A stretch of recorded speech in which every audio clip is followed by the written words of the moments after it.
everyone. It's just past 1 o'clock, and we decided to go with that one over there. So, welcome. I'm glad you are here. My name is Pablo Obregon. I am the Community Growth Director for the City of Willmar, and I can fill you in a little bit more in a few minutes about my role and how we can interact. I'm Ryan Tillmans. I'm the rental inspector for the City of Willmar. We got together to talk about this because we had some requests from the landlords to do kind of a diversity training for the landlords for the different cultures so people can better understand what they're getting into. Yep, so I think this is a great idea. I'm a resident in Willmar since 1992.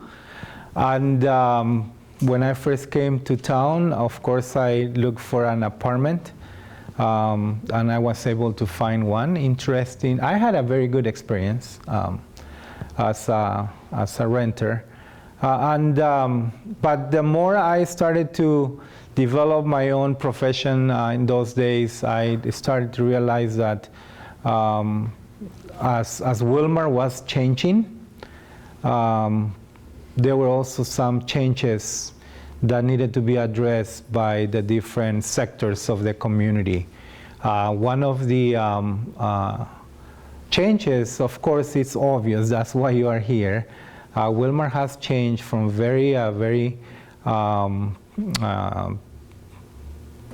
one race type community. It now has changed the demographics. When I first came, the reason why I came to town was because there were churches who were interested in doing some outreach to the, back in those days, farm workers, and they decided to stay, so we needed some, they needed some assistance in all the different sectors. My first big issue I faced, and Larry, you probably remember these times, the closing of M Lane trailer park. I believe it was early 93 or late 92. And you know, there were reasons why that happened. About 100 families were displaced, and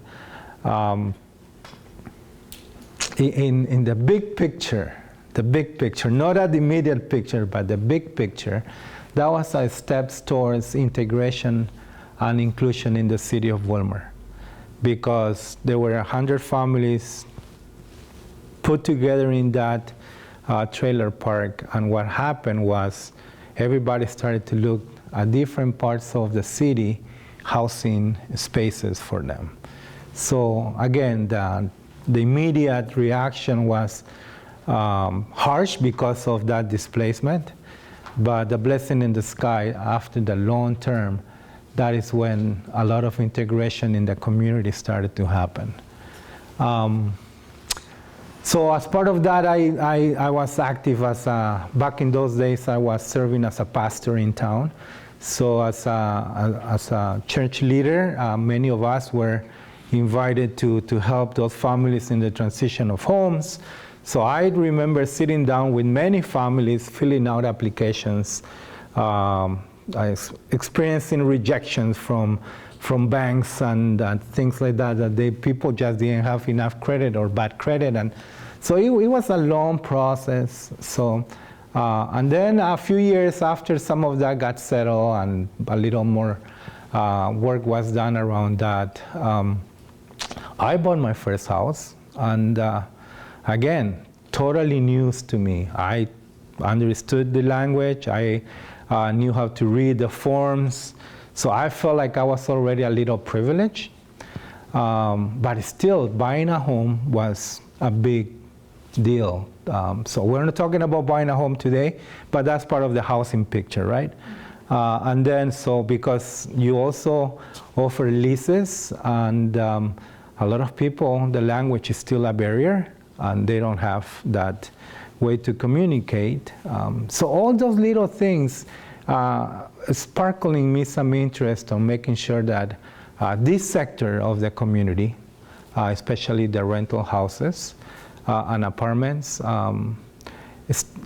creates a sense of understanding After the Latino immigrants started to come here and got settled, as you know, the Somali community started to come. And then once the Somali community stayed here, Hondurans and Central Americans started to come. You probably hear a little bit more from Jeanette. And after that, then the Quran community people started to come here.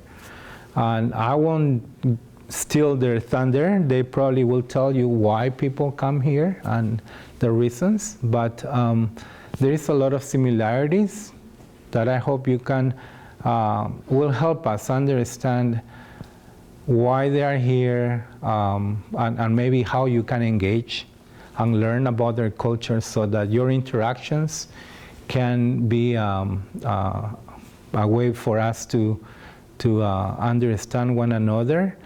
There will be, as changes happen, as you know, they're challenging, but we get used to them. It's part of life. I tell you this is funny, but it illustrates it really good. I hate changes, right? I mean, I'm a regular person. That's just me. I don't like changes.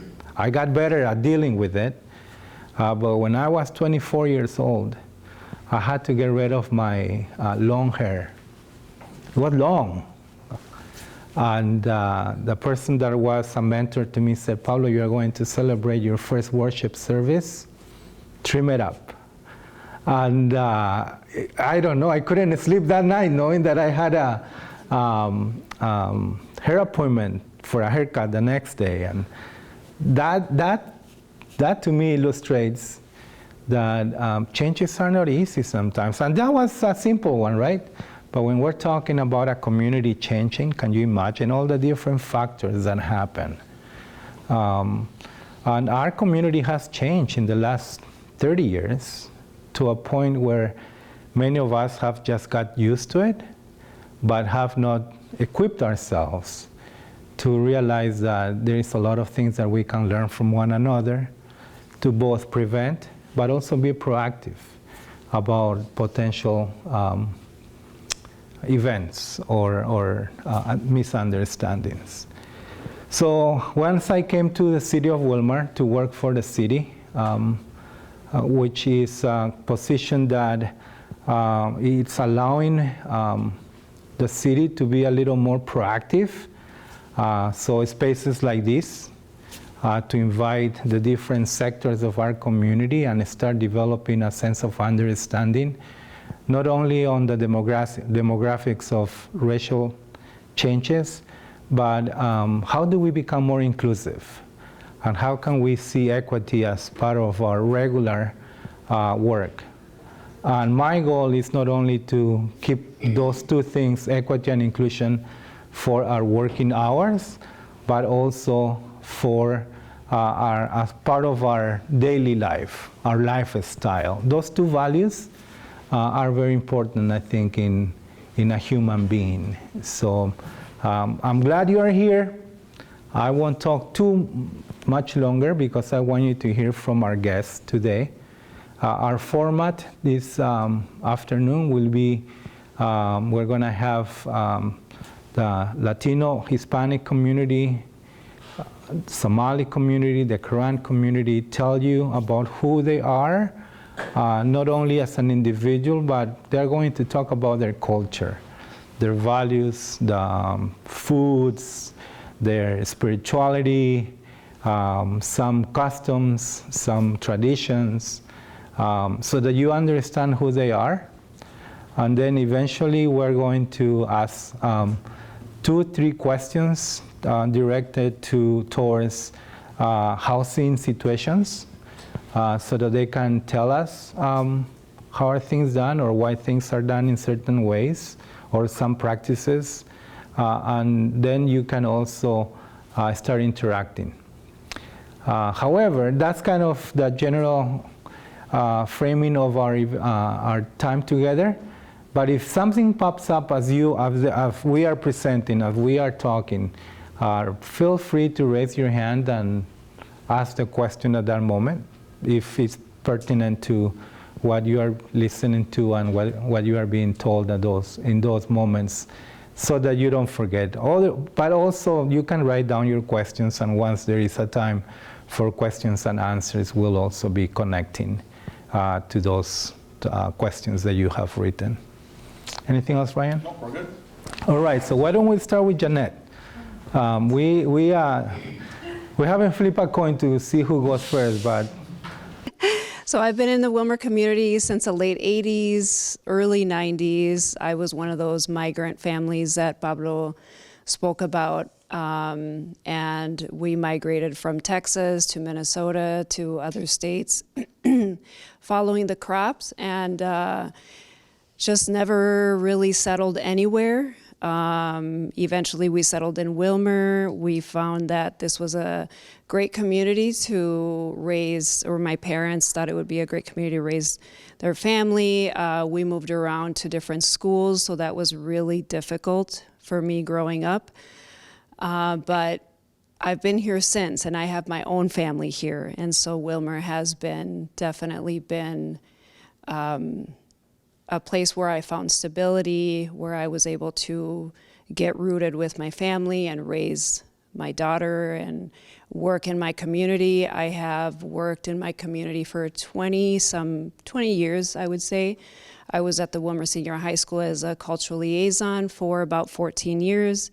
After that, I worked with Pact for Families Collaborative, helping youth and helping families establish housing. Establishing housing, it was one of those things that we were working on, and just helping them kind of navigate their way in the community because there was language barriers, because there was a lot of misunderstandings. And so just being the bridge for those families as a liaison, and in some ways, some advocacy, just helping them find their voice and helping them with work and things like that. And now I'm at Candy, Ojai County Health and Human Services as a child protection specialist.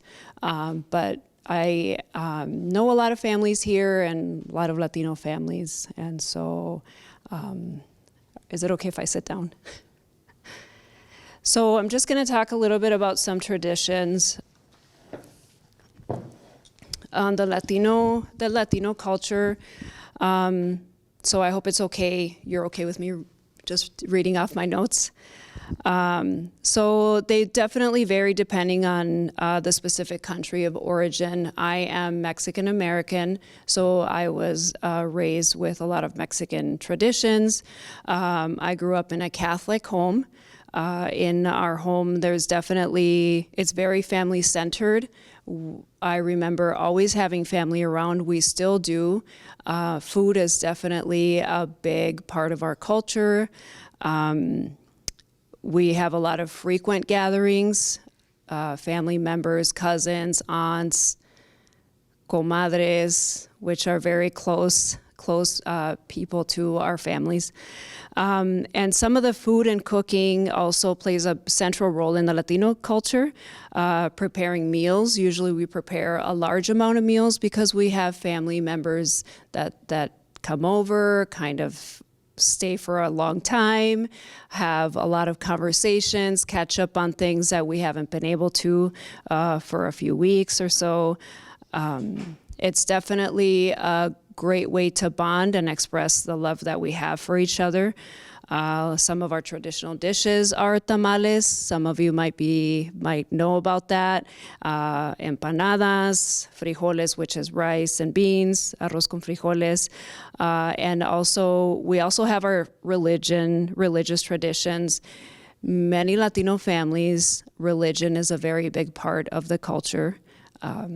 And so we sometimes have altars in our homes. We have shrines in our homes.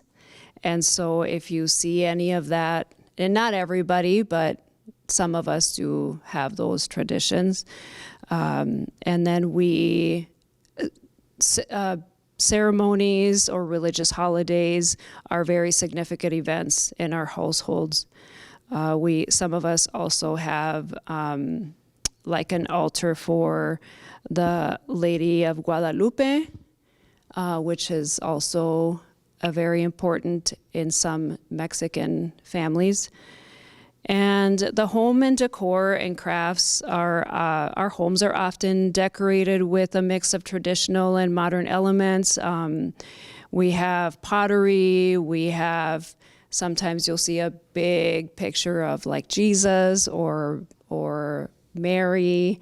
Another part of our traditions are the music and the dance. We love music, enjoy music. Those are some of the happy moments that we spend together as with our families and our children. And so if you walk into a home and you hear a loud music, that's one of the reasons why. And so also the language. Some of us are only Spanish speaking. Some of us use both English and Spanish, and sometimes it's called Spanglish, but it's part of the bilingualism in the home.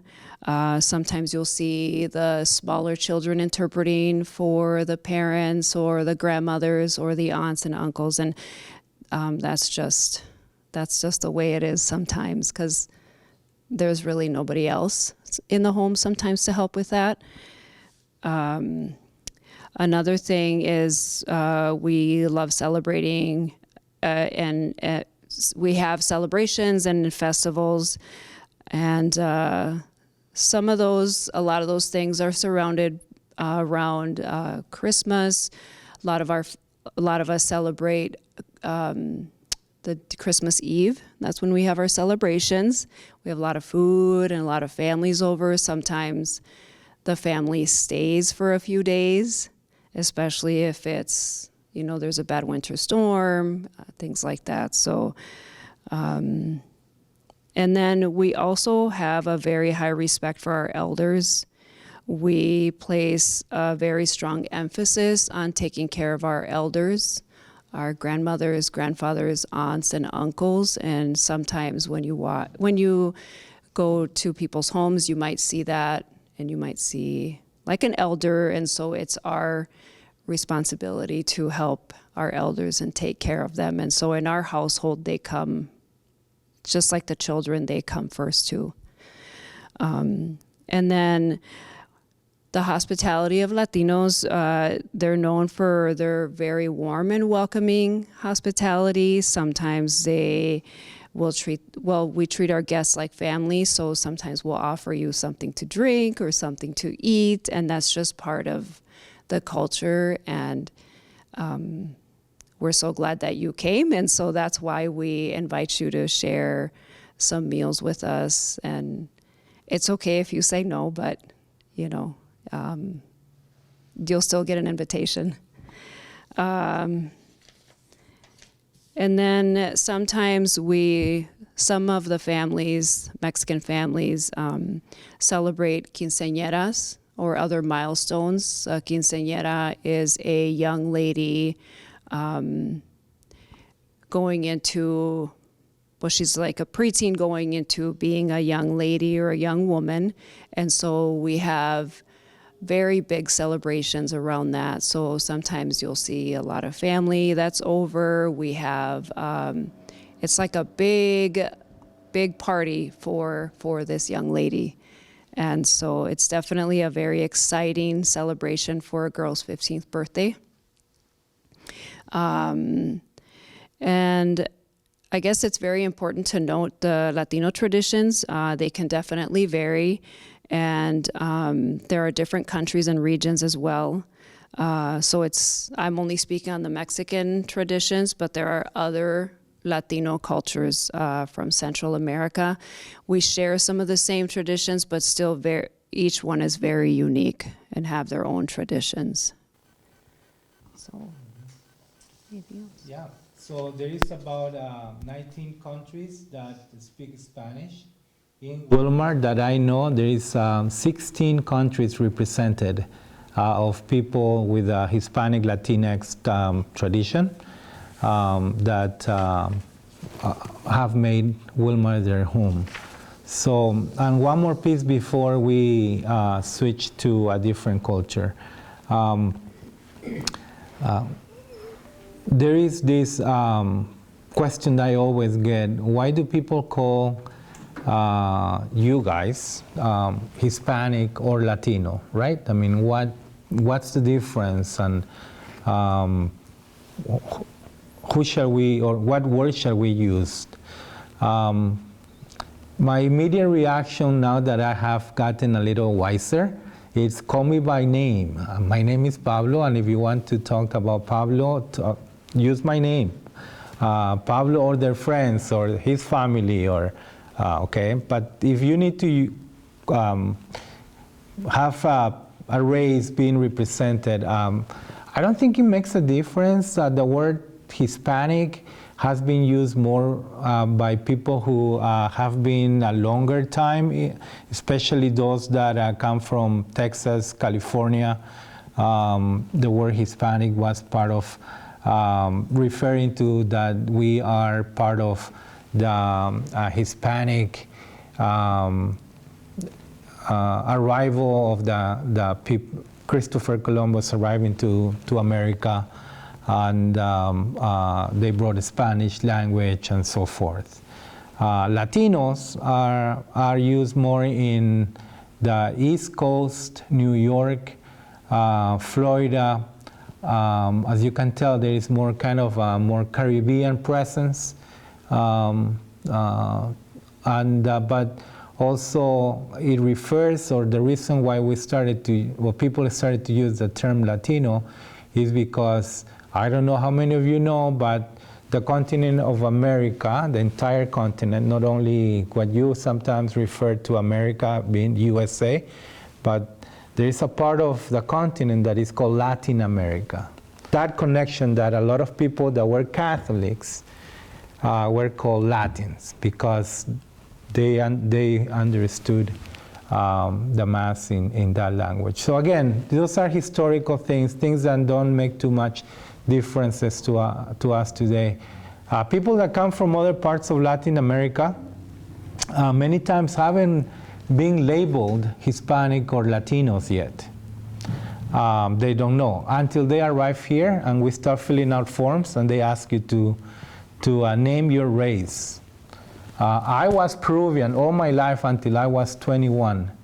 I didn't know I was Latino or Hispanic until I moved to the States. And I found out when I was filling out my Social Security application. So again, it doesn't represent a specific country, nation. It represents a number of countries that belong to this Spanish language, or come from countries that were part of the Christopher Columbus coming to the land. So a little bit of extra on that. Thank you, Janet, for that. We'll come back to you probably, and I'll ask a few more questions and do some follow-up, unless anybody has any specific questions for Janet right now. I just had a quick question for, well, really both of you, since you've been in the community for years. How much has the needle moved as far as the community being inclusive and being a place that you feel like you could call your relatives and say, yeah, come to Willmar, it'll feel like home? Like, I mean, to me, that would be like a very good goal in the end. Like, has the needle moved for you over the years, the decades? You know, what areas do you see improving the most? Mm-hmm.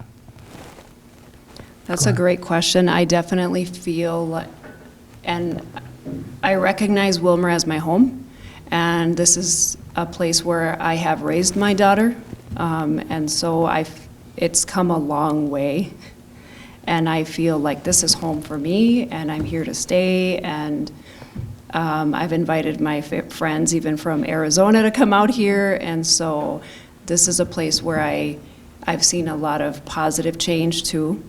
I know there's still some things that I think need to be understood, but it's definitely very positive. My outlook growing up in Willmar is very positive. I feel like the needle has definitely moved in a positive direction.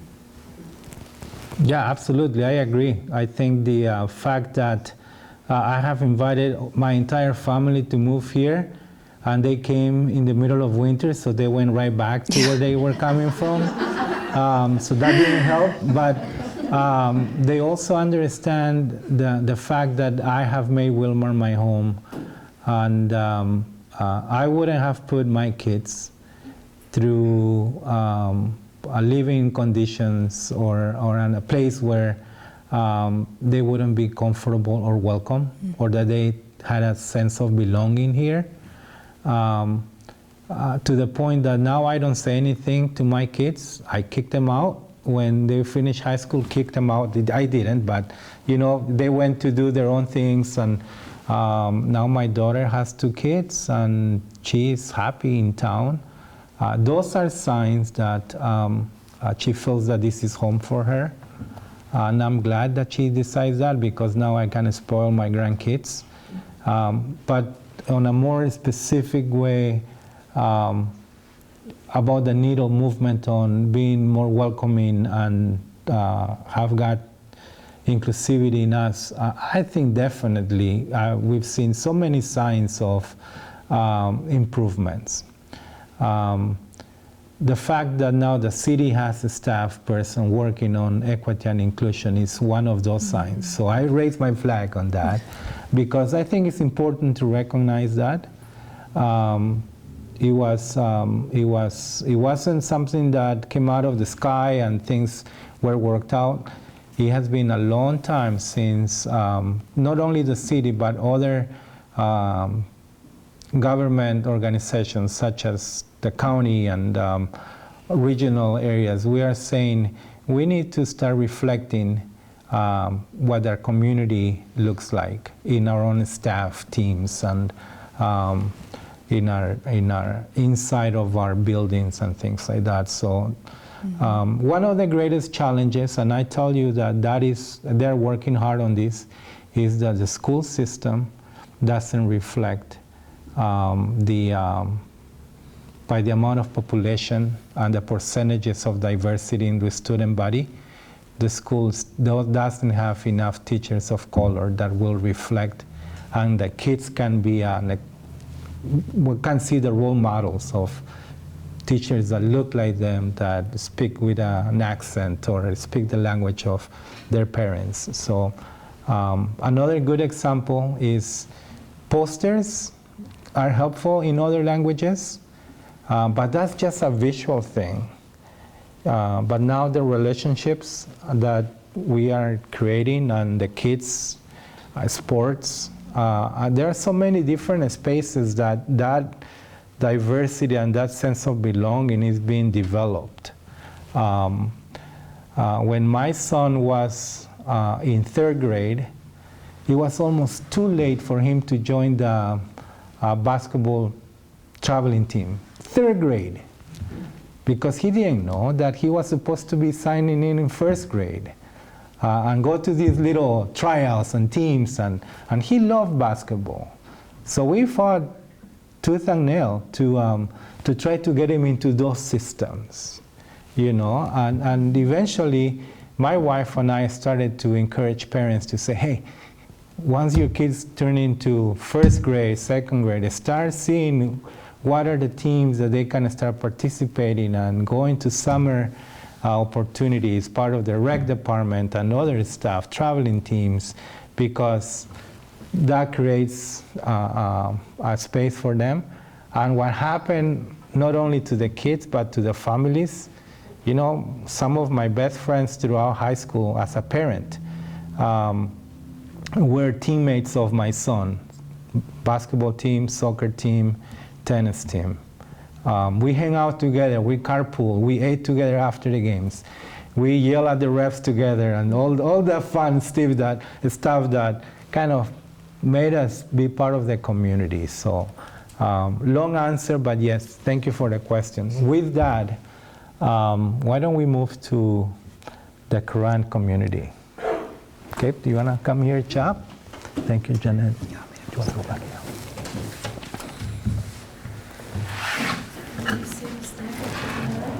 You can sit there. It's up to you. So if you want to stand, make sure you hold the mic. If you want to sit down, So Cha works for United Community Action Partnership, UCAP. If you have been here more than 10 years ago, they used to be called Heartland Community Action, and great organization, very social-minded. And they have created a position called Community Connectors, which are helping the different communities that we have in our immigrant communities that we have in Willmar. They are kind of the first resource that are out there. It's a new position for 4 of them. They are doing a fantastic job. Another sign of how integration and inclusion is happening in our community. Welcome, Cha. Thank you. Well, I just want to say thank you for having me today. I am Cha, Community Connector, work for UCAP, and so originally I'm from Thailand. I'm from Thailand refugee camp. I grew up in Thailand. I came to United States as a 12 years old without knowing any English, and it was really tough.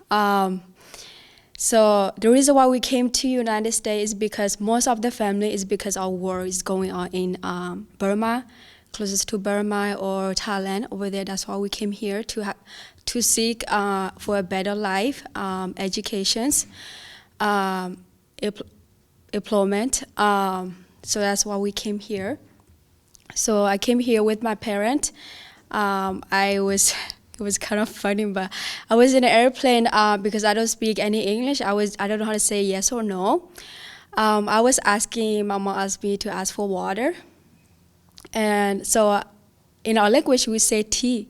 Water is tea. So then I asked tea, like I don't know how to say water in English. So I say, Mama, like she want tea. I say tea. And they give me the tea that you guys know what tea is. So yeah, my mom got mad at me. I'm like, you can't be mad at me because I don't know what to say. But anyways, then we land on Jacksonville, Florida. We didn't choose that state because my dad doesn't know anybody in U.S. We do have relatives, but he doesn't know where they live. So then we land on Jacksonville, Florida for a year. I went to school there. It was tough because not knowing English, it was just difficult. I even got bullied because not knowing English. And then I did finish eighth grade. Then we have the kids. I think the caseworker helped us out. We have a relative here in Willmar.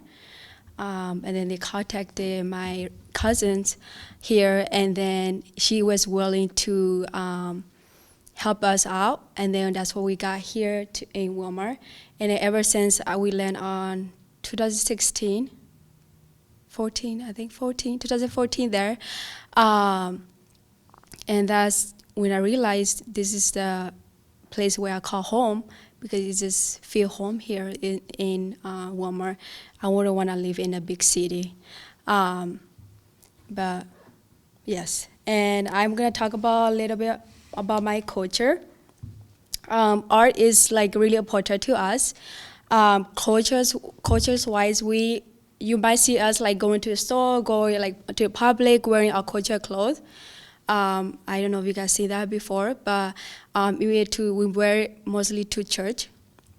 That's why we have like a little bag, like it's kind of like they sew those and they sell it. So it is really hard work. So, and then celebrations, we celebrate Christmas. We celebrate Sweet December.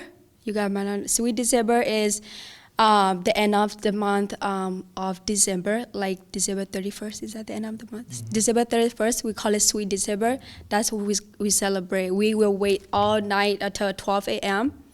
We call it Sweet December. So we just welcoming that December is coming. So, and then we celebrate New Year.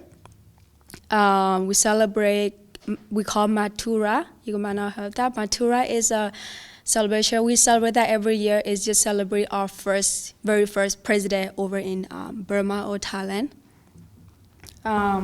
Cha, New Year is a different date than in the U.S.?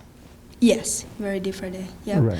The New Year we celebrate it, not January, but it's different month. It's not January. Over there, the day is different. So, yeah.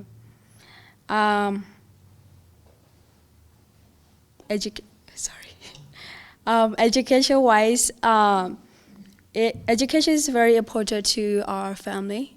We want to make sure every family want to make sure their kids get educations, going to school, and that's why we came to United States, because to seek education, better educations. Also, like respectful, it is really important in our culture. Respect the elder, respect the little kid. Age doesn't matter. You have to respect everybody. Also, like if you go into a Korean house, make sure you take out your shoes, showing the respect. But now we came to US, we understand the culture here. They adopt the new culture here. They don't mind if you don't take out your shoe. They don't mind but I think taking out your shoe is showing the respect, knowing their culture. Also, when you have a conversation with somebody, like when you stand, like two people standing, have a conversation, if you walk by straightly, it's showing disrespectful. You had to bow, so that you're showing respect, so that both you guys can still have conversation. And also, I might miss something. Family is very important because I'm the oldest one in the family. I still live with my parents because even though I'm 18, I don't go anywhere. I want to live with my parents because we value our parents. A parent is very important to us. We want to take care of them. We don't want to put them in nursing home or, that's not our culture. We just want to take care of our parents. It's just really important in our culture, and we wanna you might see some of the family might live together, like the grandparent, the parent, the kid, all of them live together. They just want to stay together. They don't want to be separated. Food. Back home, we will plant food like vegetable, fruit. All those kind, but most importantly is rice. We eat rice every day. It's a common one. Language, we speak. There's many different kind of dialogue. We speak Korean. Some of them might speak Korean, which is hard to understand. Burma, or I'm missing one more. There's different kind of language here, not only Korean, but some of them might speak Burmese. And then religion, majority of them are Christians. Maybe half of them would be Buddhists. And yeah, I think that's all I have. So your family, you said you were born in Thailand. I was born in Thailand. In yes. a refugee camp? A refugee camp. Why did they end up in the refugee camp? Because there was a war going on over there. I was born, but probably my parents told me that when I was little, I don't know anything. They had to run because they had to flee from, running from the war. The Burmese people are attacking the Korean people, and then they destroy their home. Then they had to move to where it's safer place, like a forest or jungle. It just had to hide, so it's safer. And also people, I think they're still going on right now. Also, some of the kids, I just feel really bad. They want educations, but they don't have education because they had to hide in jungle. In the jungle, they don't have. It's just hard. Mm-hmm. Yeah. So you're talking about jungle. What kind of living communities did they live? Was it in the rural area or in a city? It's kind of like in the, I would say, forest. It's hiding in a forest so that the Burmese people doesn't come and see, it's just if they saw the spot, then they had to run to different place. Okay. Yeah. Okay, yeah. I'm trying to draw a picture in my head about the geography that they came from. So it's a forest. It wasn't a city, right? It was more people were scattered out, like in rural Minnesota. Everybody, farmers are scattered around. Is that how it was? Yep. Okay. Yeah. Good. Anything else you wanna? Yeah.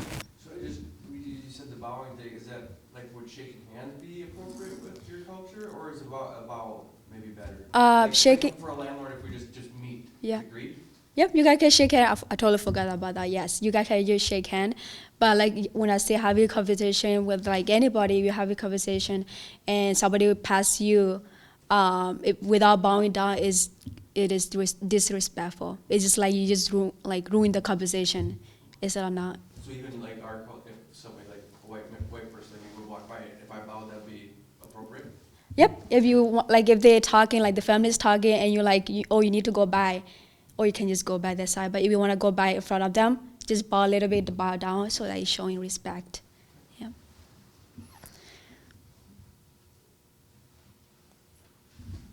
I think I heard you say that most have Buddhist religious background. Is that correct? Yes. From mostly people who from Burma. Burma and Korea are very close to each other. So I know my parents know how to speak. They can speak two languages. They can speak Korean and Burma because they grow up in they live like it's close, but not that close, but they are close. That's why mostly the Burmese people will be Buddhists, and then the Korean will be Christians. Are they able to worship here? Like, I don't know much about the tradition, but do you have a place of worship? Do you worship in your home? How does Willmar allow you to worship Buddhism? Is it a barrier? For Buddhism, I don't really know about Buddhism because I don't grow up in a Buddhism religions. I know I have a friend who she's a Buddhist. She will worship at her house because she have a the worship thing. But sometimes she will go to a place. The city does have a worship place over there in the city, in the big city. But I don't think we have any in Willmar. I think what she said was that the majority of people living in Willmar are part of the Quran group, and they are Christian. Those that come from Burma are more probably to be Buddhist. So I don't know if you've noticed, of course I pay attention to churches because that was part of my DNA in the past, but you go through the Nazarene church on Sunday afternoon, the parking lot is full. Or you go by Highway 71 North, leaving town, there are certain times that it's not traditional worship time for English-speaking persons, and the parking lot is full because most likely the Quran community is worshiping over there. I found out that people that come from different parts of the world are very similar about our spirituality, or if you have a faith tradition. We have in town about 7 to 8 different Lutheran churches, and each of them that we have, there is a reason why, and the primary reason why Lutheran church is separate from the other one is because they came from a different country or they spoke a different language.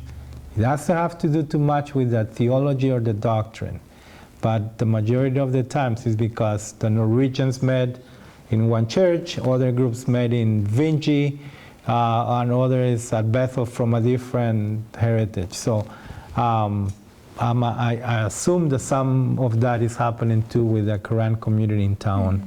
We'll keep talking as you keep thinking and hearing.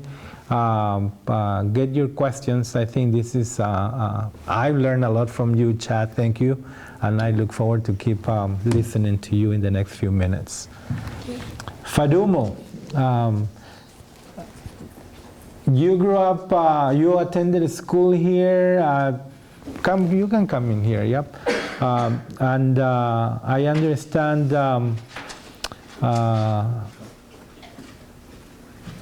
now you have a business, so I'm glad that you do that. And tell us a little bit about yourself, and then tell us a little bit about your country of origin, your family's country of origin, and their traditions.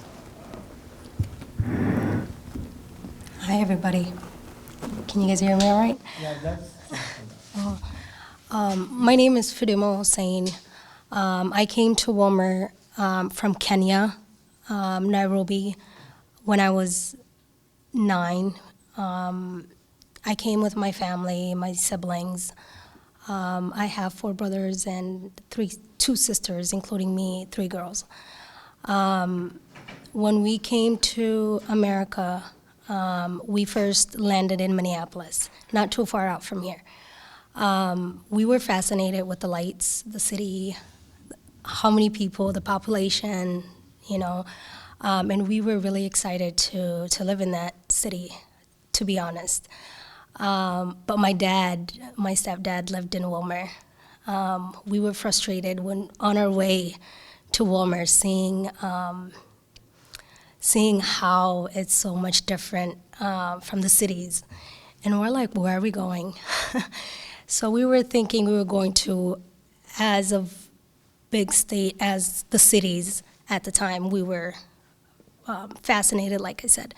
When we came to Willmar, we didn't see like tall buildings, like fascinating downtown. And we were disappointed, to be honest. I told my dad, I remember, we're not going to live here. I know my cousins lived in the cities. It didn't feel the same, and we were there for like a month. So nobody in my family wanted to live in Willmar except my dad at the time. And my mom didn't want to say no, but I can see the disappointment in her face. We never thought we were going to live here this long, to be honest. And my dad took us on a ride with a van he just bought for us. We went to the lakes, we went to Robbins Island, we went to even Spicer. He really, really wanted us to fall in love with Willmar. And he did anything. He showed us around, made sure that we went to the different parks so that we can fall in love with the town he fell in love with. But it took us a while to really understand what Willmar meant to us.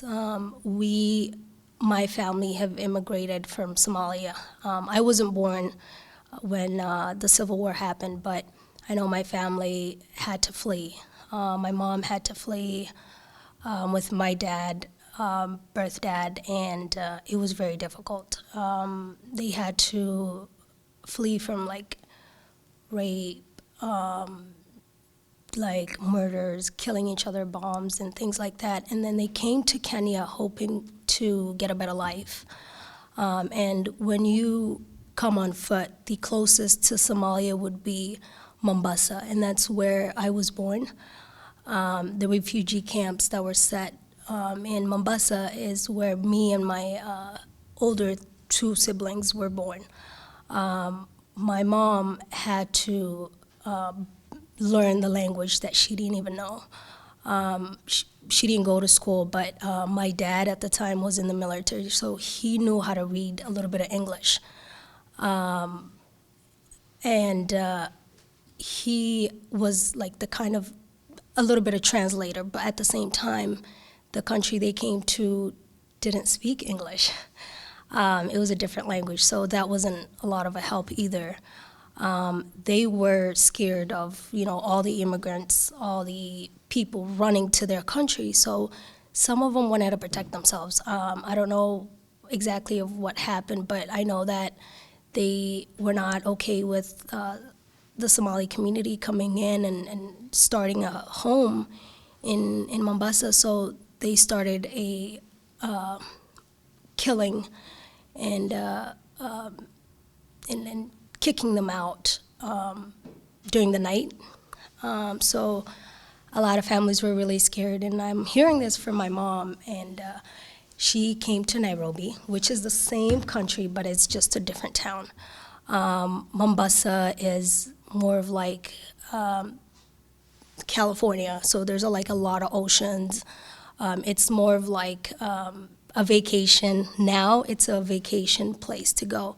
And Kenya is more of like a business area, very busy, very diverse. People really are a little bit understanding than where we came from. So that's where my family moved to Nairobi. My mom started living there. We felt a little bit welcomed. We started businesses, but at the same time, we had to experience robberies during the night. I remember I was, I think, 4 or 5. My mom asked me to buy milk or something like that. I remember I opened the door, and when I came back, there's a guy following me with a gun in the back of my head. So those fears of not belonging always stick with a lot of people. And when we came to Willmar, sorry, it took me back. So when we came to Willmar, we had that fear of like, oh, are we gonna get accepted? Is it gonna be the same? And in Minneapolis, we saw a lot of people that looked like us. We had familiarity. So Willmar, we were like the first generation. I didn't have a lot of kids that are Somali that looked like me that went to school. So I seeked that comfort from an older kid that went to the same elementary school that I did. And when I see him on the hallway, I would be like, oh, there's someone that looks like me on the other side of the hallway. And my dad got us a 3-bedroom upstairs, and it was so exciting to shop for the furniture and everything, and it just made us feel like we had a home. We had started school. I remember that there was a lot of things that they weren't used to, like the curtains, the big furnitures, the long curtains that we had to bring into the house, and how many clothes we had, and how many people that lived in there. I remember that we were a total of 7 kids with a dad and a mom, and probably relatives that are looking for a job. So we can't tell that to the landlord. So a lot of times we had to let families in, and we can't kick them out. And that's one of the things that is very important to the Somali community, being able to help each other. And in times of, I know that some of them prefer to go out with that person than just kick them out and not welcome them in their home. So it's very difficult situations to put yourself in. It considered as a religion fulfillment to help each other. And we fell in love with Willmar little by little. My older siblings got married. We graduated from high school. We helped a lot of people move to Willmar. My dad, at the time, collected $5 from each person that worked or was 18 or old enough to pay $5 every paycheck, so that we can create a space for the new people that are coming in.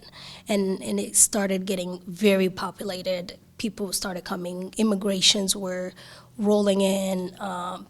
New families were coming in. So it got populated really, really quickly, and we needed a place of worship. And my dad, we were renting like a small room. It wasn't enough to separate the females and the males and the kids and the religion and the education and meetings. So we needed a place that we could get our gatherings. And my dad at the time was one of the elders in the community that was familiar with Willmar and was able to a little bit navigate better than a lot of people. So he held community meetings within the East African community. I always came in those meetings. So he came up with an idea to collect $5 from each person so that we can have a place of worship. And that's the mosque in, I don't know, by Gordon Avenue, I think. Lafayette? Yep. That and 2 years after we were in that mosque is when my stepfather passed away. I know that we tried to move because of, the memories, but it was hard for me to find a home anywhere else. Willmar became my root. I see so many familiar faces, so many people that helped me along the way. There's one particular teacher when I first came in to Willmar. Her name is Mrs. Dunleavy. She worked at Roosevelt, and I didn't know how to ask for water. I didn't know how to ask for anything. I didn't know how to defend myself. I didn't even want to speak sometimes because I didn't want people to hear my language or my accent or, and one thing that really, really upset me was when people say, like I speak in front of people and they say, "Can you repeat yourself?" Everything flew out at that moment. Everything that I had prepared just kind of flew out. So I really had to accept that I was different, accept that it's okay to be different. It's okay that to show your side, to teach if people are not familiar with who you are. I have helped a lot of people at school to gain friends, to feel not bullied. I had to be in a lot of fights in middle school to find a place. I didn't know where I belonged. I didn't know where I fit in. I didn't know where I would stamp my footprint. So I felt like I was tested. I felt like the Hispanic community was a lot closer to my community. So I gained a lot of Hispanic friends. I remember that the first girl that taught me a lot of things was a Hispanic girl, my first friend. To be honest with you, it really takes a community to kind of help each other. Sometimes a different culture, a different ethnicity, she might not know English as well, but at the same time, she might learn something from her side of families that she can teach me, that I can gain from. The other thing that I really want to talk about is that the fear within the Somali community, that's not really emphasized a lot. People have fear of rejection, fear of abandonment, fear of turned down. And that's a lot of people when you see like the whole family in your office and talking about, oh, what happened? Or why is this notice here? It's just the fear of like not being able to work. They had to sacrifice a lot to be here. And not being able to rent would take the ability to find a better life, not only for them, but for the families they left behind. Believe me, I've been here since I was like 8, 9, and there's families back home that still depend on us, that still are waiting for us to feed them. And they have that fear of like, if I'm not able to rent, if something goes wrong, how am I able to take care of myself? And not only myself and my family, but how am I able to take care of the people that are dependent on me in different countries? And that's something that really, really occupies them, and they're frustrated, they're scared. They might yell. We're known for speaking really, really loud, and that comes from we have to negotiate sometimes. Like we have to negotiate, we have to fight for our rights in the places that they've been. They have not seen a safe space for a while. So it takes a lot for them to understand that nobody's manipulating you, or, it's okay to like put everything down and just, feel safe. So if we can, incorporate that into a lot of, families and just make them feel, safe and just communicate with them and, help them understand that, hey, we can work together. Communication really fixes a lot of hidden talents, and a lot of these families just want to feel safe. They might not really ask for the help because they feel like they're already asking a lot by just even being here. So just making it comfortable, especially for those people that know that they're here less than a year. Those are the people that really, really are afraid to be sent back home or to be told they're not wanted here. So it's sometimes I feel like I've been here for so long that I feel like Willmar is like Somalia for me right now at this point. But you know, sometimes I feel like I don't include myself in programs or situations because I'm not asked. You know, and informing them, like writing posters, like you said earlier, in different languages, and welcoming them, informing them. We really don't know. We don't dig deep to find out about things that, sports, for example, for our kids, only because we don't know where to look. Sometimes those options are not offered to us, so we don't try to seek it. So even giving us the opportunity to write those and post that on like the walls or programs, activities that are going on for kids and families, just visualizing it is how a lot of people really learn in pictures. Just because it's written in Somali doesn't mean a lot of people even know how to read Somali. That's very important because they might not know the alphabet. The language hasn't been around for so long, and we used to write it back in the days in Arabic. So writing it in like alphabet orders is new to a lot of people. So you might write things on the posters and wonder why people are not following the rules because really they can't read it. And that's unfortunate. We can't really blame them if they can't understand it.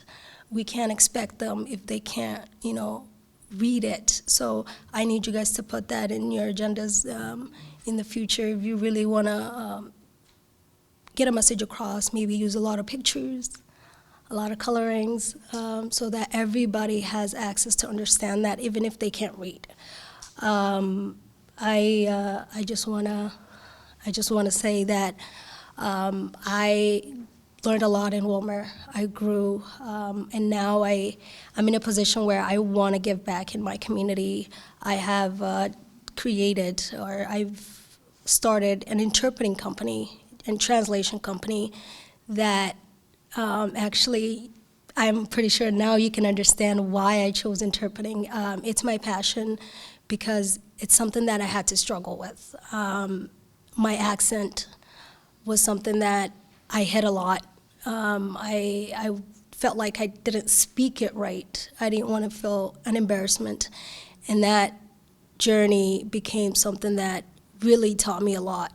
And when I saw how many people really didn't care whether or not I spoke the English right or I spoke a broken English, the fact that they just want to listen and hear me out is, it took me a minute to digest that. And I want to help people that really can't speak for themselves be able to get their message across. And I've done that throughout my career.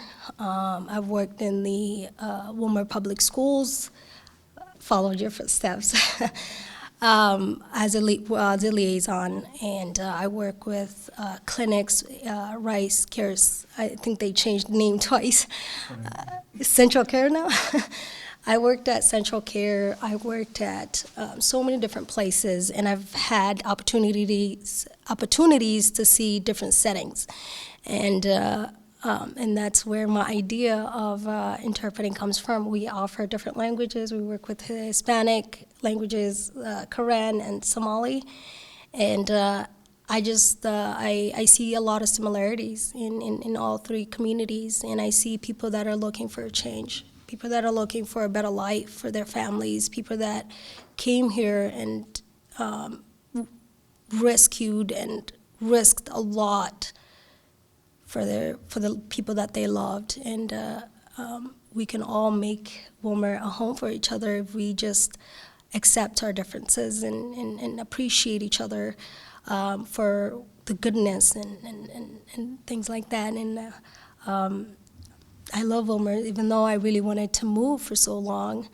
I found out that it is the center of my purpose, and I've grown and learned a lot over the years, and I couldn't appreciate for the lessons and the educational moments that I've had in this town. That's great. Thank you. Fadumo, I'm going to frame our next part of our conversation today now. As you can tell, believe it or not, or you knew it or not, you as landlords are a very key component of making sure that people have a home building experience, a place where the places that you guys are welcoming people into is going to become almost a sacred space for those families that are coming from the other side of the world or from south of the border or any other walks of life. But your role it's a very important role, and I appreciate you willing to be in that role, and what you can do and is the beginning of a wonderful experience for many of the renters that you are going to be serving. So in a sense, I feel that you are part of the team of making sure Willmar is a welcoming space and a place where everybody belongs. So if you didn't know that, now you know it, so welcome to the team, because I think your role is important. So anyways, welcome back. We'll continue with our conversation here. I'm going to start with a story, this part. My language experience is kind of similar than the tea experience, the water experience that Cha was sharing earlier. When I first came to the States, I went to school in a suburb in Los Angeles called Thousand Oaks. I attended California Lutheran University there. My first year, I was totally immersed into English. I didn't know anything. The first 3 weeks, I was kind of staying in my dorm because I was afraid of having to have conversations with people. Finally, I saw through the windows that there were a bunch of guys playing soccer on a Friday afternoon. I saw them 3 weeks in a row, so in my head, I said, I'm gonna play with them. So I did, and at the end of that game, I knew I didn't have anything to drink at the dorms. And so I went and I knew there was a grocery store, it's 2 blocks away. So it was one of those hot days in sunny California. Run to the store, make sure I had my $20 bill in my pocket because, again, I didn't want to deal with coins and exchange and having conversations. And I went to the store. First of all, that was my first cultural shock. The doors open automatically for me, okay? And the lights were hanging from a very high ceiling down, and it was so bright. And then I started to look for lemonade. So I started in one end of the aisles and started to go through, and finally I found this label that had a lemon cut in half, and there were some drips following the lemon. So I said, this is it, I got it, you know. So I paid for it, ran to my dorm, filled up a pitcher of water, put the powder there, and I started to stir. And my roommate comes and looks at it, and he said, don't drink. And I said, you know, I didn't have much language to interact yet, and he grabbed the container and made me read the word detergent.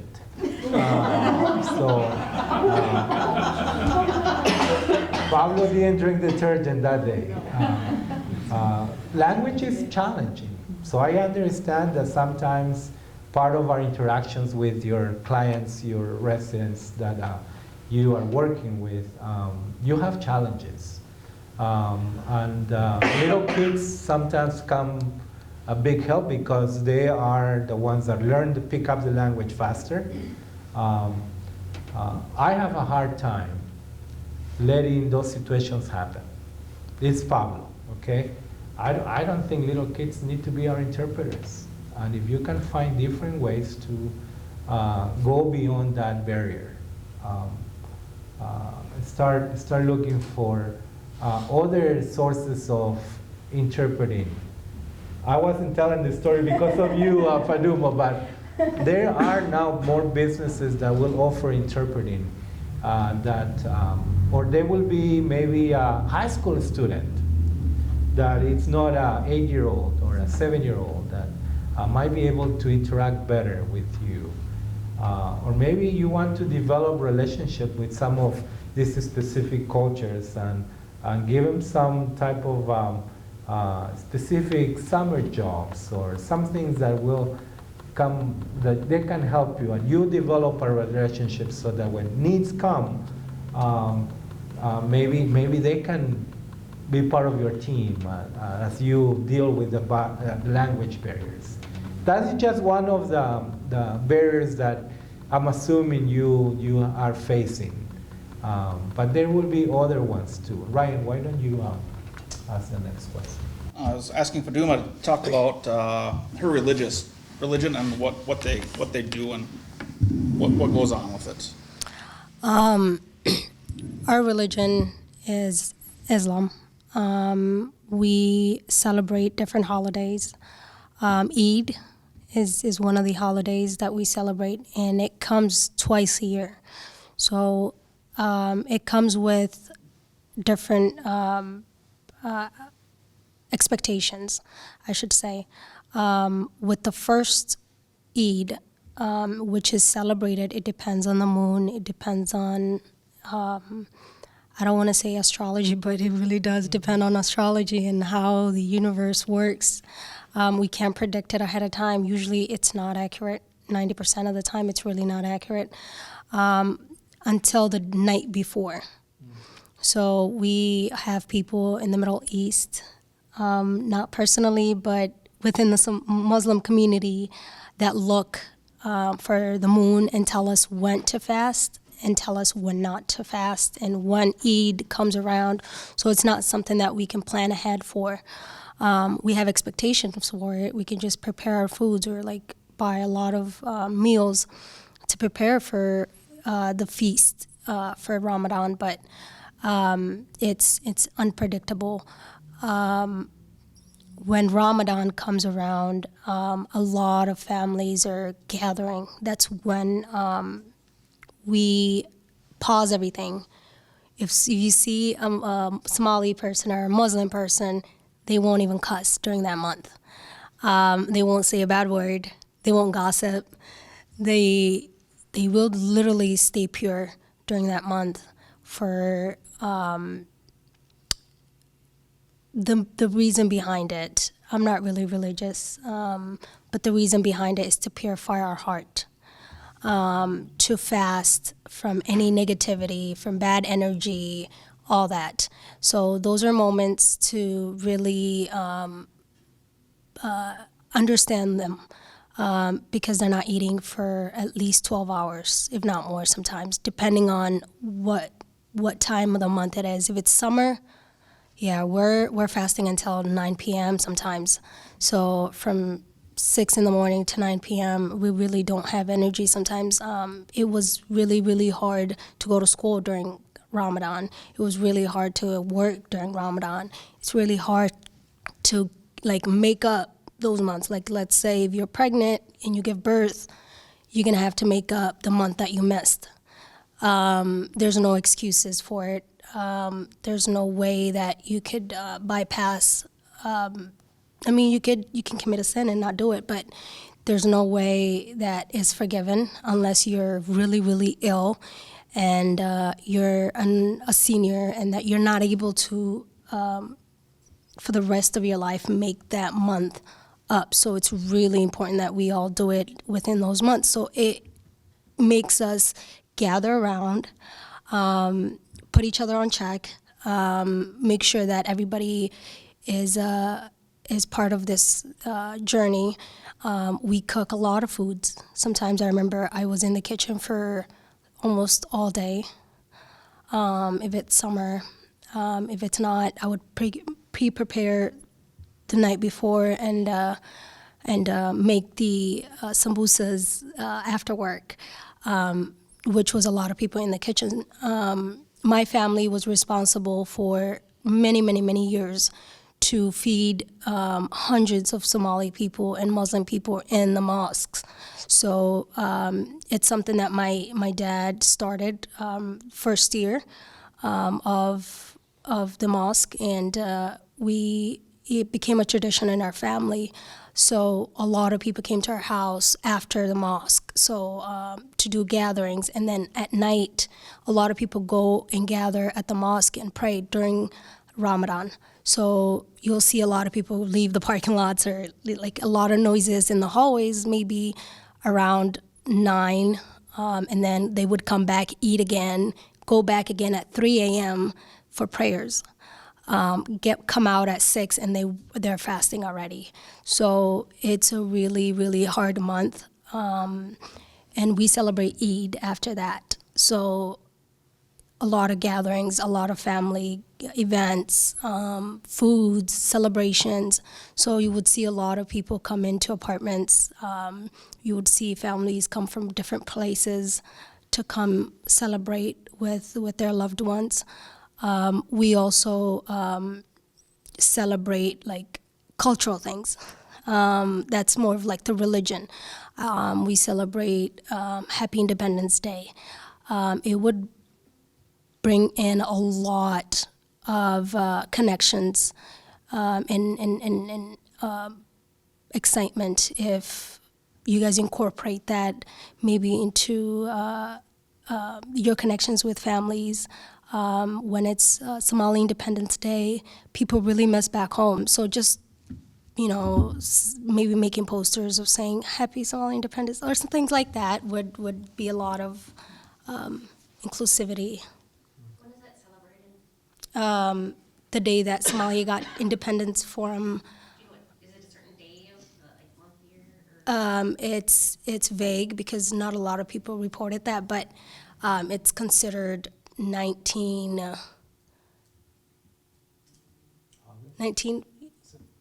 yeah. August 19th. Yeah. So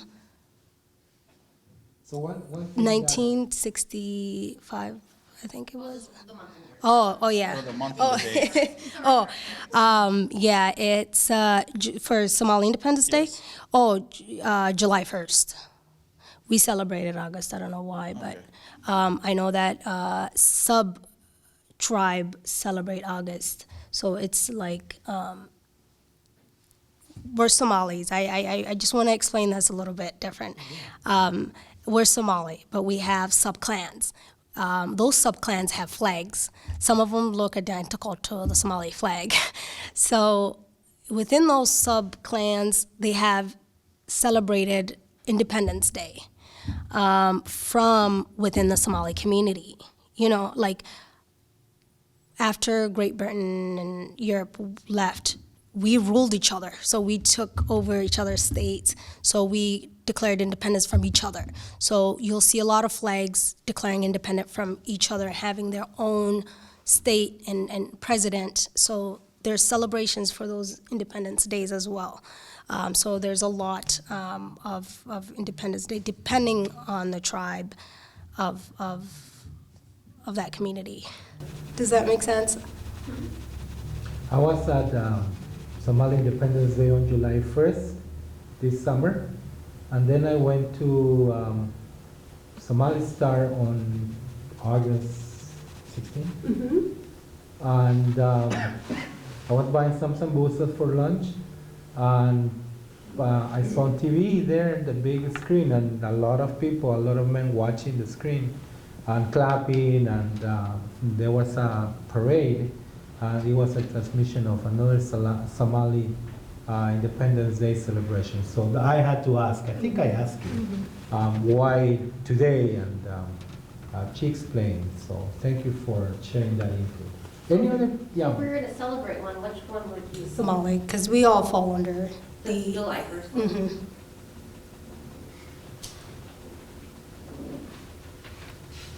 Questions? I mean, I think this is more a conversation than presentation, so.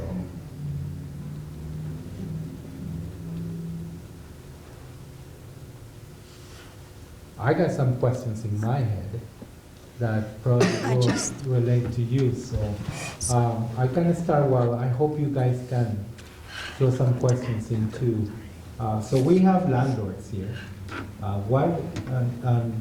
Faduma, you offer throughout your presentation, and all of you did a couple of suggestions, to just recognize, in this case, Somali Independence Day, and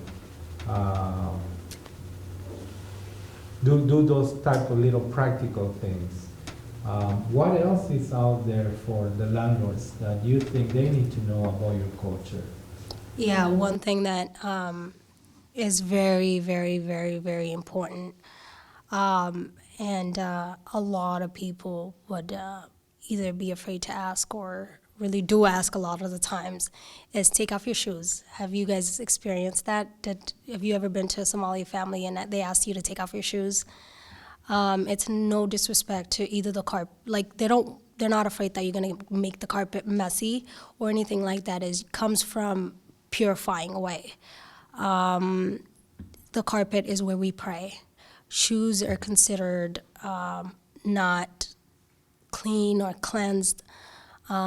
If you step a foot in that carpet, it's no longer a place that is available for us to pray in.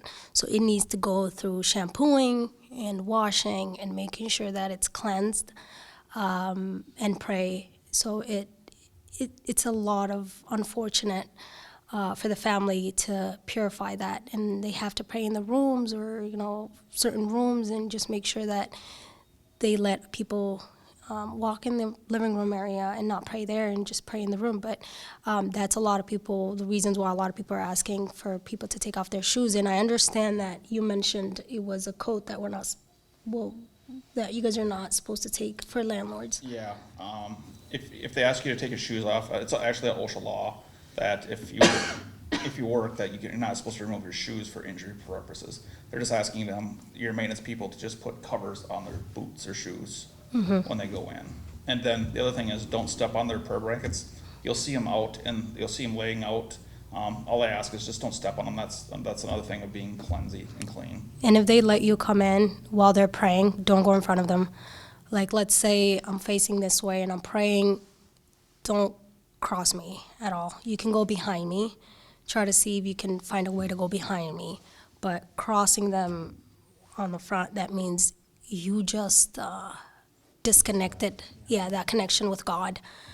And at least there's no way that you have to cross them, make sure you grab either a chair or something big enough, at least this size, I would say, and put them in front of their head, so that way it won't affect you crossing by. If there's no option, that would be a great option, to put something in front of where they're putting their head, and just going across them that way. It's considered very, very disrespectful, and in a spiritual, religion-wise, and they have to start over and pray again because of those reasons.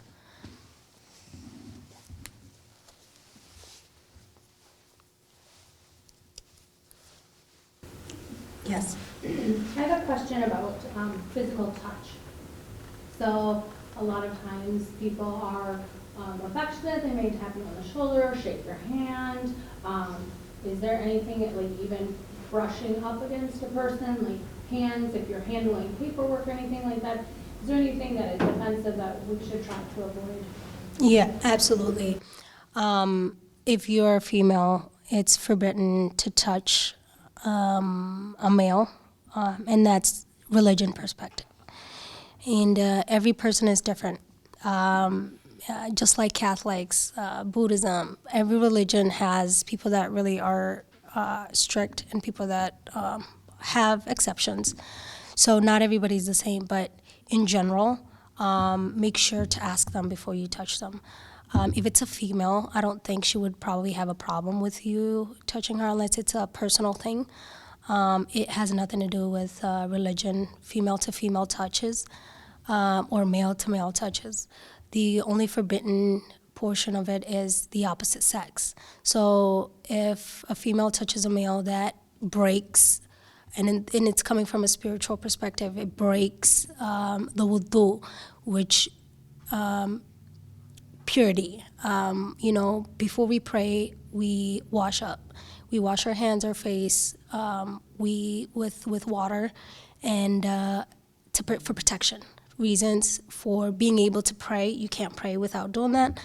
And when we leave our house, we have that already wudu, and we prayed and purified, and we are ready to pray. And we can't pray unless if you touch me and you're a male, and I just washed up from my home and I'm able to pray, and you touch me, that breaks it. So I have to go back home to a bathroom and then purify again so that I can continue my day and pray, or continue my day and get my protection. So you touching me just broke that. That's a sense of how they see it. It's not because you don't want them, they don't like you or anything like that. It's not coming from a bad place. It's just coming from, sometimes I don't have the time to go wash up again and go back to my house. Girl, don't touch me. You know what I mean? It's not a sin, but it breaks your cleanse and protection. And I think a lot of people are changing now. A lot of people are different. Some people do shake hands. I've shaken hands with the opposite sex before, so plenty of times, but it doesn't justify it. It's not something that I want to put out there and explain it to people, because it was my decision. It wasn't something that was okay with a lot of people. It's not something that I want to emphasize on it, but there is people that are accepting of it. So I don't want you to shy away from it and just be like, oh, I'm not going to touch them. It's not comfortable. But some people will actually try to shake your hand. Just asking them, breaking that ice, and just be like, hey, is it okay if I shake your hand? Is it okay? Some people receive it different, But in general, if you had to do anything, I think you would hesitate from approaching first. John, in your culture, touching? You want to get the mic? In my culture, touching is okay. Like, as long as they say, oh, you can shake hand, or you can give them hug or anything. We don't we're not very religious. Like, we don't like, oh, you can shake hand, or you can touch me, or you can give me a hug. In our culture, it's not that way, but it's just it's like American.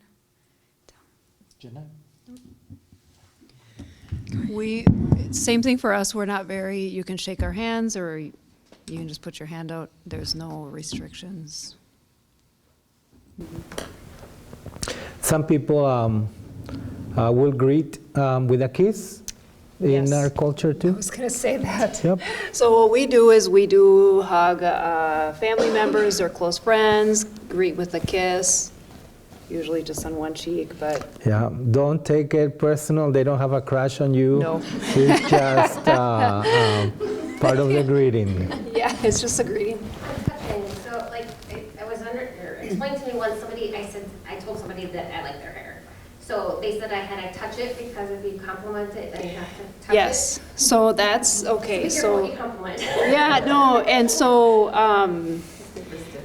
we grew up with that too. So I grew up with that too. So if you look at my hair, if you like my hair, you have to touch it, because otherwise, if you leave without touching it, something bad can happen to my hair.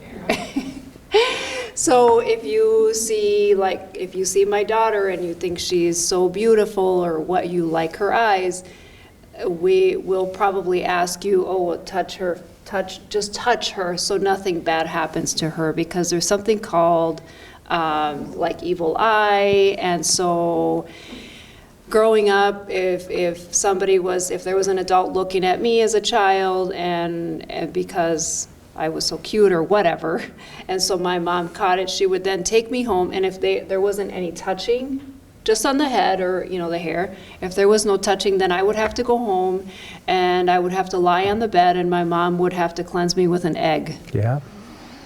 So here's an egg out of the fridge, and then they just put it all just over your clothes, just on from head to toe. And then they break it in a glass, and then they watch the egg. They can see the evil eye. And so what it is, it's taking the negative energy and taking it away from the child or the person and then putting it in this glass, and now it's off you, and oh, there it is, we're watching it. We're looking at the evil eye that's being created in this egg. And so you won't actually see the evil eye, but we believe that we do see something, and so that shows us that it's off me and it's in the egg now in this glass. There is yeah. Mexican American as well, and we never did that in our families. I just wanted to let everyone know that not every family does this. Mm-hmm. Yeah. Yep. Not every family, no. There is also a remedy for evil eye. My parents, as we were little kids, sometimes if they knew we were going to see people, they'll put a red bracelet on our wrist. And I didn't know why until I was grown up, and I asked my parents and said, oh, it's just so that you don't get el mal de ojo, the evil eye.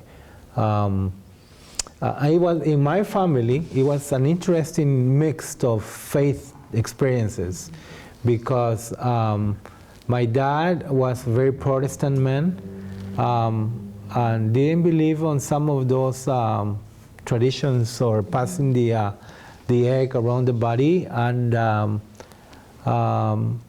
but he adapted it. He started to say the Lord's Prayer while he did the egg.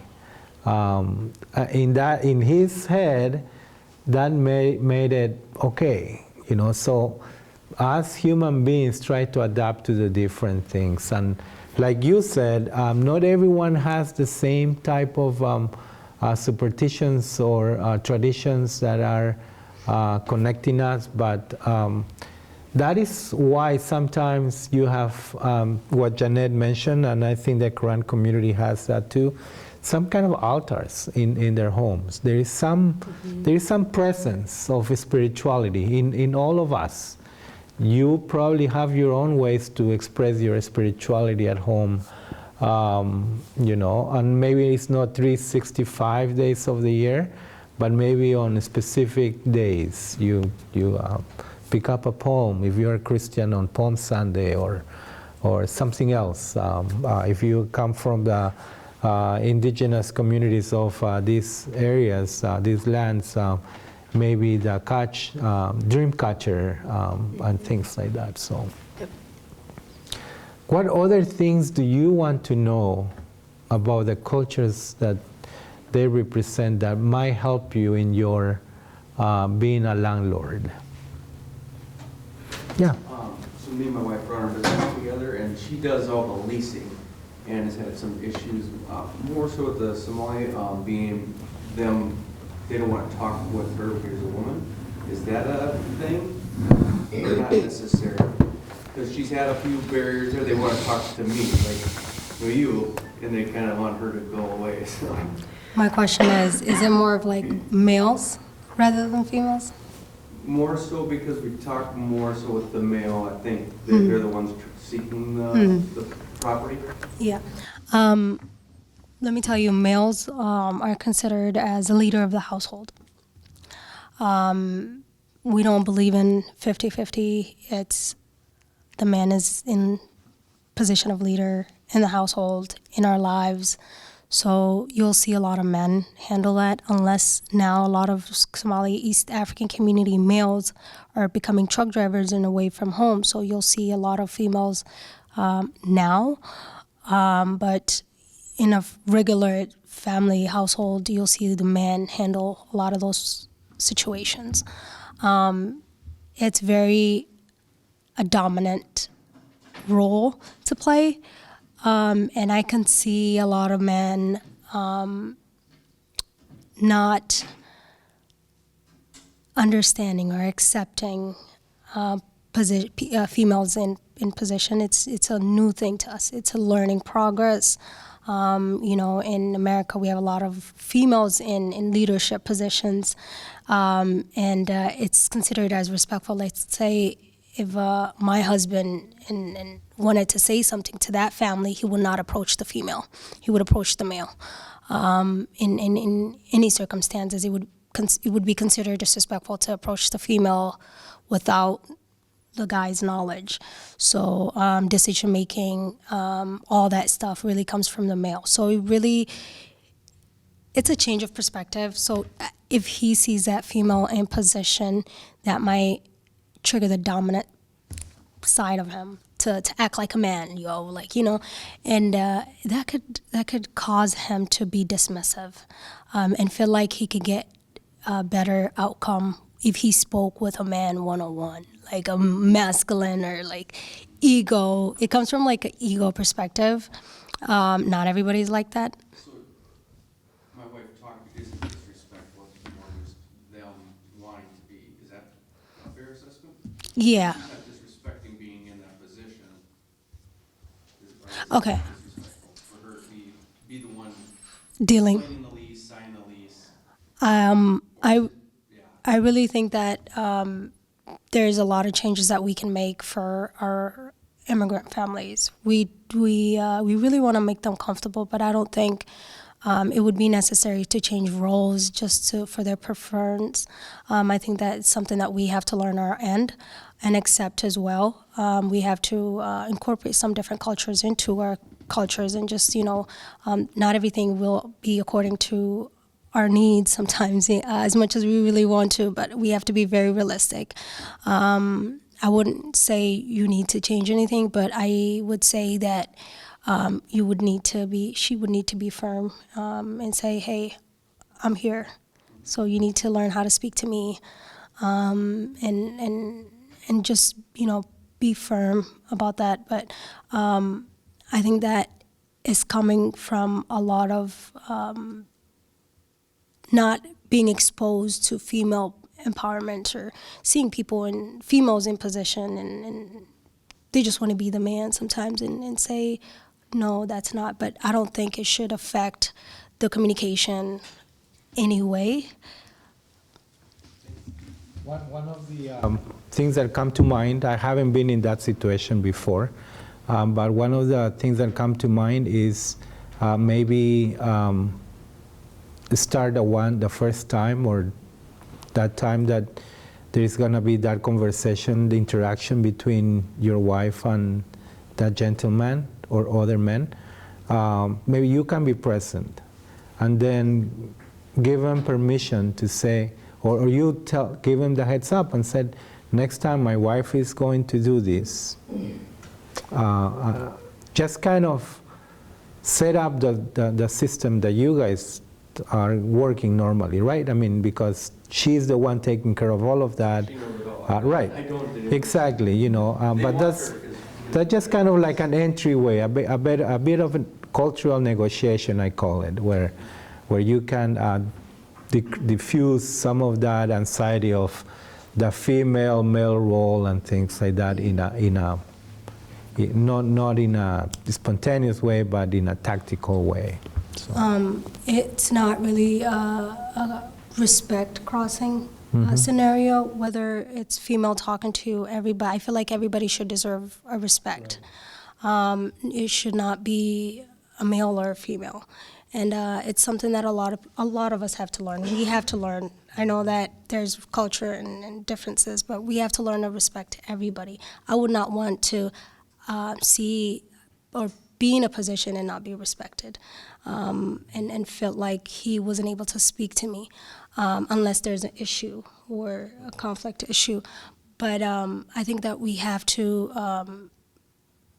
work with them and just make sure that they understand and they feel that this person is able and capable and here to help them with their needs, regardless of what they have on.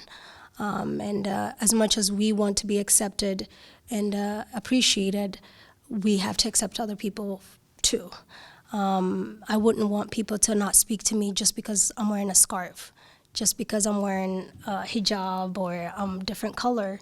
And I really don't, I'm very firm when it comes to expectations and just, respecting each other's boundaries. And I wouldn't want my people to be disrespected, and I wouldn't want them to disrespect other communities and other people by picking female over a male perspective. And it's a room where you can either make the difference or change it or teach them. Hey, be like, hey, my wife knows a lot more than I do in this case. She'll work with you. And if you feel like they're crossing boundaries, it's okay to let them know. It's a teaching moment for all of us. And we have to exchange things, I would say. But I wouldn't want to base it on, oh, we want to respect their community, so she's a female, he can't talk to her. It's not something that he's not able to or prevent to him, whether it's culture or religion. So it's something that's personal, and that we need to look at that perspective as a personal preference rather than a community and a cultural preference, I should say, sorry. But yeah. Yep. If I wanted to, everyone's got their own style of advertising when they have an open unit. And so, I'm sure people have recognized a lot of demand. I put something on Facebook for Craigslist or whatever I post and have a place available, all of a sudden I get all kinds of people coming in automatically, and that necessarily isn't, I don't know if that's the best way or the good way or the wrong way, but what I'm getting at is if I wanted to diversify my applications that I get through an open unit, how do I reach out to each individual culture to, is there a bulletin board? Is there a certain website? Is there a person in the community that, hey, I have a unit open and I want to get some diversity in my available unit? How do I go about doing that? What way do you find out about open units? Do you want me to start? What I would say is that the best way to let the Somali community know about things is word of the mouth a lot of the times, considering that a lot of people have hard time reading or even accessing internet and social media or Facebook just to kind of find out about listings. I know that it would be a lot of beneficial. I've worked with families, helping them find a home. We've helped them with applications. If you reach out to us, is that something that we can raise awareness and help you with that? Other than that, if it's really connecting with the Somali community and making sure that they raise awareness to that. But when it comes to popular places, they would just stop by at the office and just kind of ask verbally whether or not that position is open. Or a family member would kind of tell them that someone moved up from the next unit, and that's how they apply. But it's something that we're really starting to work on, mediating even. I know that a lot of things that don't have to go to court or consider eviction. I've seen a lot of miscommunications between landlords and tenants. And it might be something simple. It might be something miscommunication, and it really triggers the family as to, and I told you about the fear of, not fitting in or not being wanted, it triggers a lot of memories, and it upsets a lot of people when they're told, hey, there's a notice, or that notice, that letter can trigger a lot of people. I've seen it personally, and that's why I want to kind of point that out too. So it brings a different personality, or way of speaking, and that could trigger the landlord and be like, hey, I need you out. And it could be something that is resolvable if the right mediation is involved. And that's something that where a lot of families have come to me and be like, hey, I've tried to communicate to my landlord about having to fix them or maintenance issues, and nobody really gets back to me. Or nobody answers my voicemail, or if they come, they don't fix the right thing. That's a lot of things that people really struggle with. They might be like, hey, my door, and they might change the whole door, and it's not really the whole door that they needed, it's just the screw that came out, or something like that. Like, I've seen a lot of cases where it wasn't, the maintenance request came in for something absolutely different than what they really wanted. So I think that we should have a source of connection that we could connect all together, and you can just be like, hey, if you really can't communicate with me, why don't you go over there and have so-and-so reach out to me about this matter, and have them the space.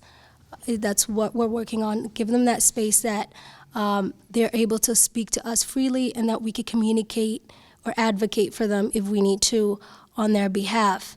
And make sure that they feel safe and comfortable and able to communicate what they need. I think that building that connection with the Somali community would benefit you a lot, because even if they're having issues or you want a message to get across, you could just connect with that source, and it would spread out throughout the community. So one of the things I'm hearing though, like I don't currently have any Somali tenants, and I never had one. Mm-hmm. So it sounds like if I never have a single Somali tenant, I don't know how I would break into that community, because it's a word of mouth conversation. So how do I get my first tenant if I wanted to? Like, I would have to get to know someone personally. There's a lot of ways that we can look at that. If you're really interested in having to connect with the Somali community, what we can do is we can work with you and post your listings into our walls and pass them around, and actually we might know people that are actually looking for apartments, units every day.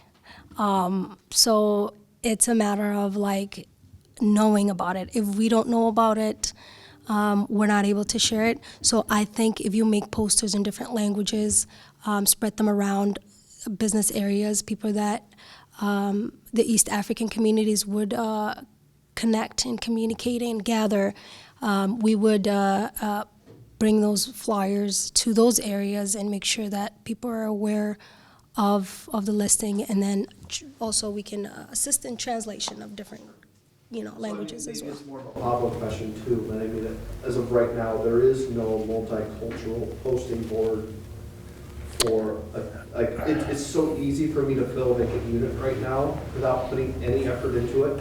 Why would I put the extra effort towards trying to get a multicultural relationship going, right? So I'm trying to figure out a way that I can post it fairly for all people that are interested in housing.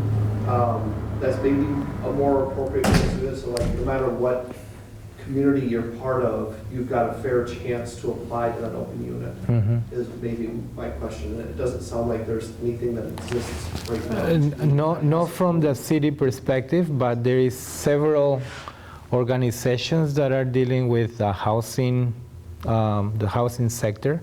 UCAP is one of them. And a lot of people come to them because they're looking for jobs, housing, schools, so maybe they can let you know how that system works. So the city doesn't have anything, a central station for postings like that, but definitely our partners are engaged, actively engaged. Sometimes the county too. So we also help with families helping them find a place to live. Helping them find a place to live. Some of the families that we're working with are cases that we're managing. So it would be good to have that information, because if you have an open unit, I'm probably going to call you. Well, I mean, most of my units are filled without even being able to be posted. Right. Oh, because okay. People are, it's friends and family, right? Oh, Because yeah. they keep calling in, so that there's so much demand right now, but Yep. if I wanted to make an effort as a landlord to give a more fair offering to communities across a multicultural basis, I'm not sure how I would do that. Yep. Well, you Yeah. can do the Because county. right now, my current way of advertising is kind of, it's one-dimensional. It's Yeah. not, doesn't really have a lot of broader sense, so maybe something going forward, if there was a way, if there was maybe a open units button on the city website or something like that, where Oh, the yeah. landlord could say, hey, I got an opening. I mean, my life's busy enough already, I'm not gonna Yep. set aside a day to try and, I've already got 10 applicants here, I don't need to go find 30 more. Oh, I gotcha. But if Yep. there was a way that I could post it and Yeah. it was a fair presentation. That's a good suggestion. To Yep. open it up more. I Um, hear what you're saying. Yeah, and I don't know if the city will be the best place, but some of those, again, those organizations that are helping those people looking for housing, or those who are struggling with housing dynamics and things like that, they can post. There is a housing task force that a lot of the work that they do is do some data collection about housing needs, or apartments, homes, and all of that. I will refer that question to them once I get back to the office and say, hey, this was brought up. I like the idea. Not even on the website though. If we put it on the website, how many people would have access to see those websites? It wouldn't be spread out fair exposure to a lot of people that don't know how to use the website. With every culture, even Hispanic, Korean, Somali, we have those families that are immigrated and don't know how to use internet, or never had access to internet. So it would be an advantage for those that can read again. And we really have to put that in perspective. We run to internet a lot, but we really forget how many people can access or are able to understand that information from internet. And I just kind of want to put that out there too, when it comes to sharing your information or deals or things like that. Why don't you post it on the place, on the apartments? Do you guys like a sign? Yeah, like a door sign or something. I mean, I've never had to, because I've had for 10 years now, I've had a waiting list. Like people, friends and family of so-and-so call and say, do you have an open unit? And I'll write their name and number down. And people call in faster than units open up. So I've never had to really put it out there or work to find someone to fill it. So for me, it's really hard it would take effort for me to make say, okay, no, I need to get someone that doesn't speak English for a change in one of my units. I mean, just to be frank with it. When I've purchased houses in the past, sometimes I inherit a tenant that doesn't speak English, and that's a way for me to get into that community, so to speak. But aside from that, I don't know how someone else is going to get into kind of the way I do business. And that's just me speaking openly. Like I want to have a fair offering, but Yeah. I could say, like what you're saying, a sign in there, if you're trying to get open up to that, you put a sign in there, you'll get calls from I suppose. everybody, like we get calls from everybody. If you don't, then don't put the sign in there. Yeah, right? So, but if you want to be more fair, a That would- sign in that would there be- is our. That's a great idea. That's a great idea. So a physical sign. Let me ask you, do you have apartments or houses or what? Just houses. Houses. That's the ones they're really, really, really looking for. We come in like families of like 5 and above, majority of us. So houses are like very, very needed within the Somali community. I would say put it up from like the 3 blocks down, post it, post it, and they would follow. And So yard signs is probably yards, the yep. most fair way of doing it. Does that catch the ones that are just coming to town, or? That catches everybody. Even if I see it and I'm gonna know that there's a lot of people looking for a house, I'll be like, oh, they make Somali communities inform each other a lot through words or words of the mouth. So immediately they might call somebody and be like, hey, I know you were looking for a house. There's one right here, you know? And they'll take down the number, and that is a lot of ways that people tell each other whether or not it's available. So just don't do it right in front of the house. Do like where you see it's populated, the main streets, yeah. Is Have that the same thing, would you, I'm sorry, I didn't hear from all the other two communities, is that what you would also agree? Yeah, Like yeah, outside? I would say if a family that doesn't speak English, they see a sign for a house for rent or something, they'll call someone they know and say, hey, can you call this place because you speak English? And then I've done that, I've called for a family. So I'll say, can you call me back? But it's usually for somebody else, and I'll explain that, so, yeah. They'll find somebody that speaks English. BHRA has apartment waiting list, not waiting list, but apartment listing for landlords, and people from family services or just coming into town or something like that will say, what's the, what do you have for landlords in the community? And we know that it changes day to day because people are selling and buying stuff, but we say this, and it even lists whether it's income-based or vouchers accepted or vouchers not accepted, because not every place will take a voucher. Yeah. So yeah, any landlord should get on that because people from all over will come up and get that waiting list. That is very important. Vouchers, a lot of community members really use vouchers, so whether it's Section 8, low income, I know that you work with the county more, but there's programs that help with the rent, and a lot of families really depend on that. Getting the East African community, a lot of them would depend on whether or not you accept those vouchers. And that would prevent them from living in certain areas. Yeah. So I want to respect your time. I want to respect your time. Thank you for joining us today. This is just a beginning of a conversation. Hopefully it can continue to happen. I know Ryan and the team is looking forward to offer other type of conversations. We're trying to provide a space so that you can be informed and that you as landlords can be informed and also do your jobs the best you can. So do you want to announce the next? December 13th, 1 p.m., we are going to be doing drug task force,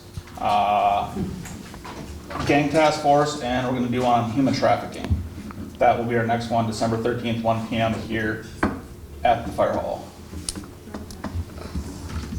What was the task, trafficking? It will be human trafficking, gang, and drug task force. I have Willmar PD coming in to speak on all that.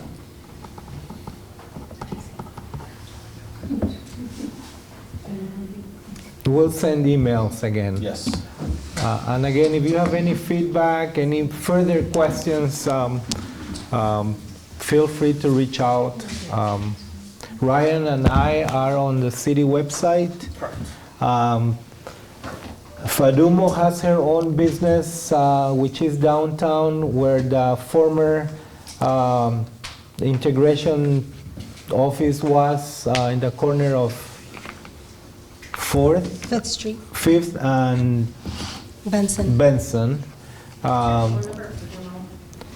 612 412 2197. And Cha, how can people get a hold of you? UCAP, I don't have my business card, but I don't know. 50850. Is anybody what is your everybody know UCAP here? Yeah, no, that's the number. Yeah. UCAP's number. Oh, UCAP number. What's your extension? 3030. And Jeanette?